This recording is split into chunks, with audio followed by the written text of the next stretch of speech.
बच्चों जैसे जैसे एग्ज़ाम्स पास आते जाते हैं वैसे वैसे सभी बच्चों में, चाहे कोई ज़्यादा होशियार हो या कम होशियार, सभी बच्चों में एक चीज़ कॉमन हो जाती है, वो है स्ट्रेस।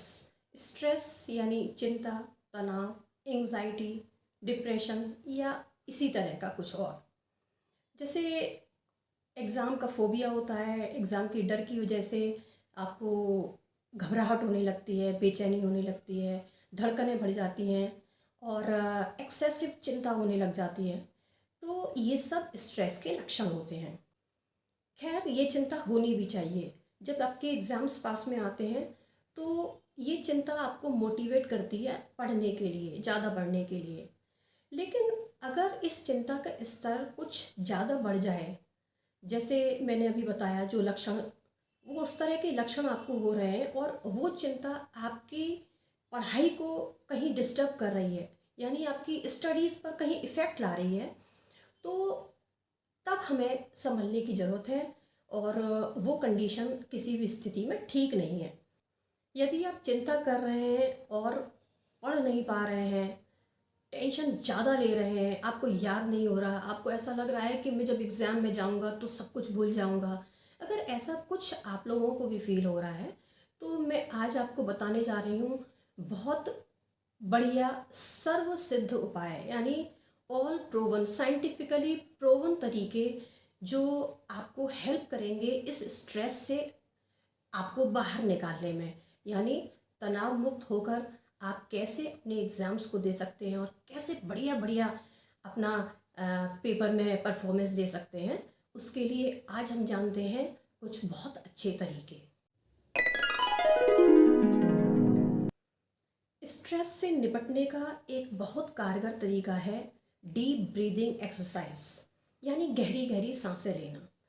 आपको जब भी स्ट्रेस हो, आप गहरी सांस लेना शुरू कर दीजिए।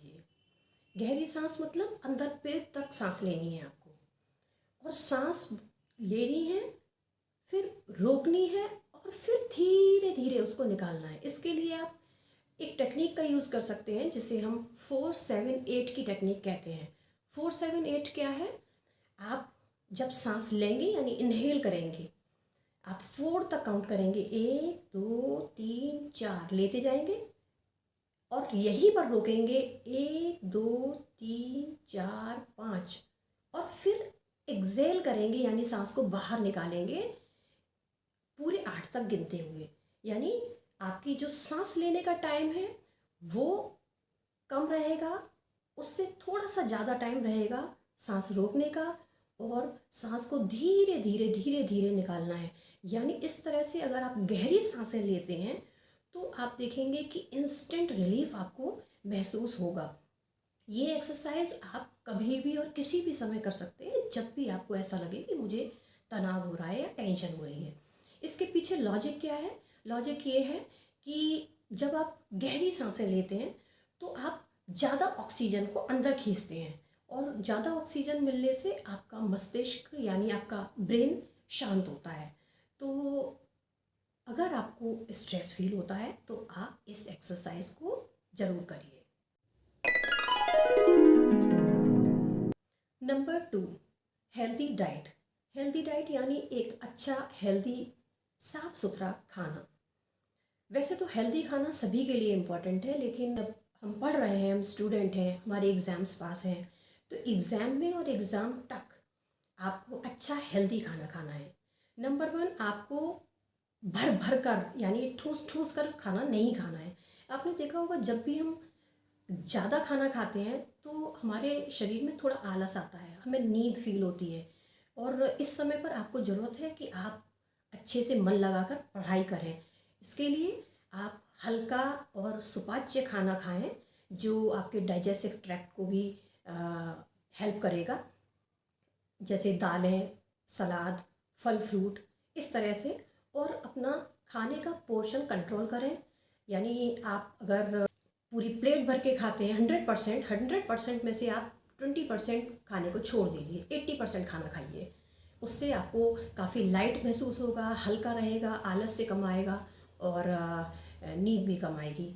तो एग्ज़ाम डेज़ में ये आपको काफ़ी हेल्प करेगा।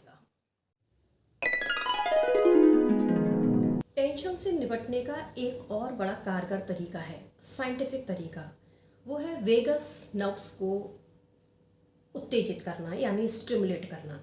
अब ये वेगस नर्व्स क्या हैं? वेगस नर्व्स आपके दिमाग की नसें होती हैं जो कि आपके दिमाग को सिग्नल्स भेजती हैं।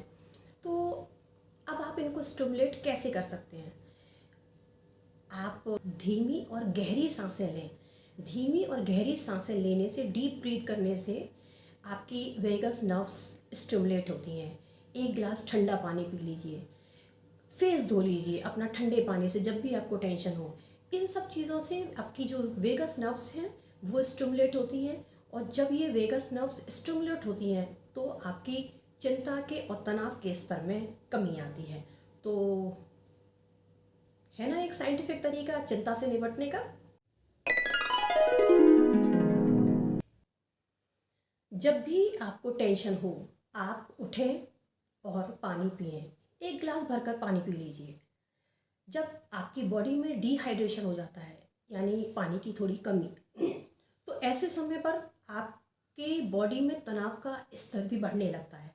इसलिए जब आप पानी पीते हैं तो आपके तनाव के स्तर में कमी आएगी और स्ट्रेस से निपटने में आपकी बॉडी आपको हेल्प करेगी, अगर बॉडी हाइड्रेटेड होती है तो।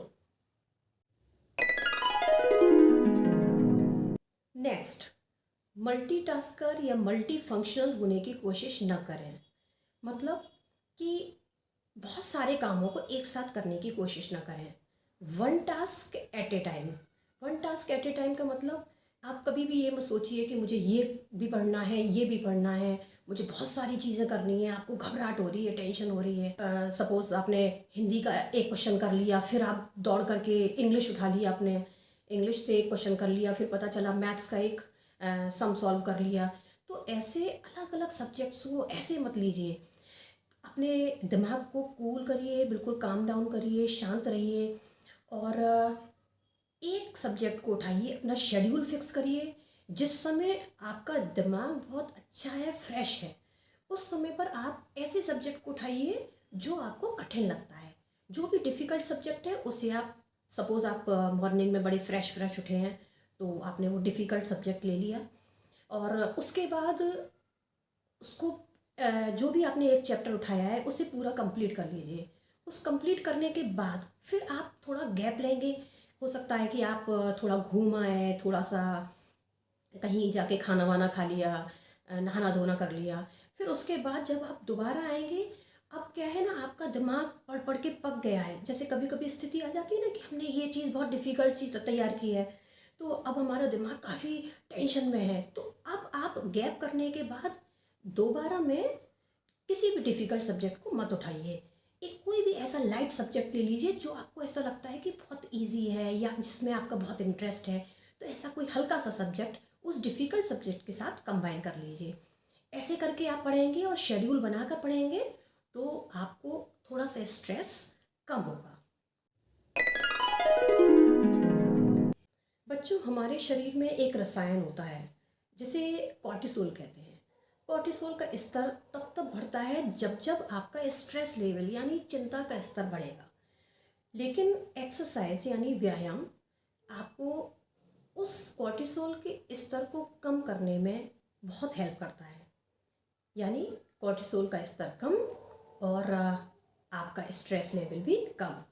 और इसी के साथ व्यायाम यानी एक्सरसाइज आपको हेल्प करेगी एक और हार्मोन जिसे एंडोर्फिन कहते हैं। ये हैप्पी हार्मोन कहा जाता है। ये हार्मोन आपको खुशी फील कराता है। तो ये एक्सरसाइज से ही हो सकता है कि आपके हैप्पी हार्मोन सीक्रेट होने लग जाए और कॉर्टिसोल लेवल कम हो जाए। तो जब भी आपको स्ट्रेस हो, आप थोड़ी एक्सरसाइज करें। एक्सरसाइज का मतलब ये नहीं कि आपको जिम जाना है एग्ज़ाम डेज में, एक एक घंटा कहीं खड़े होकर एक्सरसाइज करनी है। आप केवल हल्की तीव्रता वाले हल्के व्यायाम, जैसे पढ़ाई करते करते आप उठे, थोड़ा सा स्ट्रेच एक्सरसाइज कर लिया और थोड़ा सा कहीं रूम के अंदर ही घूम लिए, कहीं थोड़ा चल लिए। इस तरह की हल्की फुल्की एक्सरसाइज करने से आपकी बॉडी में कॉर्टिसोल का स्तर कम होगा, हैप्पी हार्मोन्स रिलीज होने लगेंगे और आपका स्ट्रेस लेवल ऑटोमेटिक आपको फील होगा कि कम हो रहा है।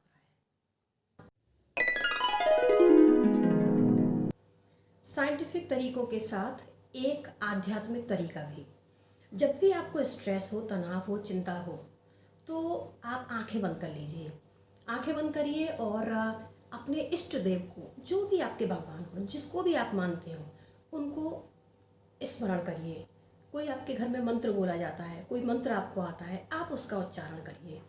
2-4 मिनट आंखें बंद करके जब आप ऐसे करते हैं, तो ये तो मुझे नहीं पता कि आपके उस मंत्र उच्चारण से क्या होगा या क्या नहीं होगा, लेकिन हाँ, जब भी आप ऐसा करते हैं तो आपको एक अजीब सी शक्ति का एहसास होता है।